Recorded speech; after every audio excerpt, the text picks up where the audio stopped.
बिस्मिल्लाहिर्रहमानिर्रहीम, अस्सलाम वालेकुम। एवन टीवी के न्यूज स्टूडियो से मैं हूं अली शाबासी। शामिल करेंगे न्यूज हेडलाइंस।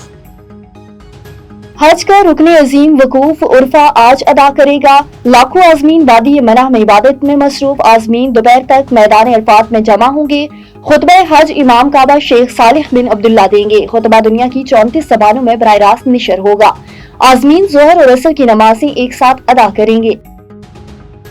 खुतबा हज के बाद हजाज कराम मुजल्फा रवाना होंगे। हजाज कराम खुले आसमान तले रात गुजारेंगे। इबादत के साथ रमी के लिए किनकरियां जमा करेंगे। 10 जुल्हज को मना पहुंचकर शैतान को किनकरियां मारी जाएंगी।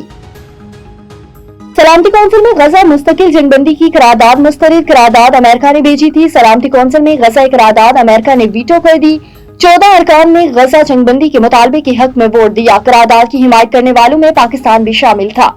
करारदाद के बेटे होने से बहुत खतरनाक पैगाम जाएगा। करारदाद की वजह से बहुत खतरनाक पैगाम जाएगा।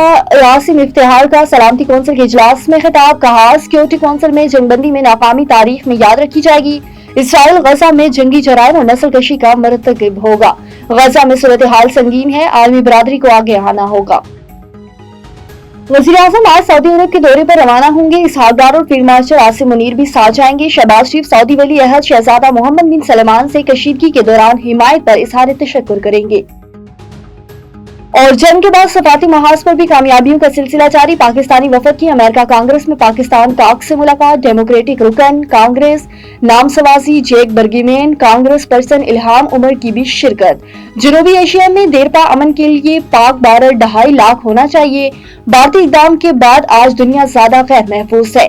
क्या पाकिस्तान को भी बगैर सबूत भारत पर हमला कर देना चाहिए? इंडिया और पाकिस्तान को दहशतगर्दी के खिलाफ मिलकर काम करना होगा। बिलावल भुट्टो की वाशिंगटन में गुफ्तगू। मुज़ाकरात से ही मसाइल को हल किया जा सकता है। भारत मौजूदा मौक़िफ़ से पीछे हटे तो बातचीत हो सकती है।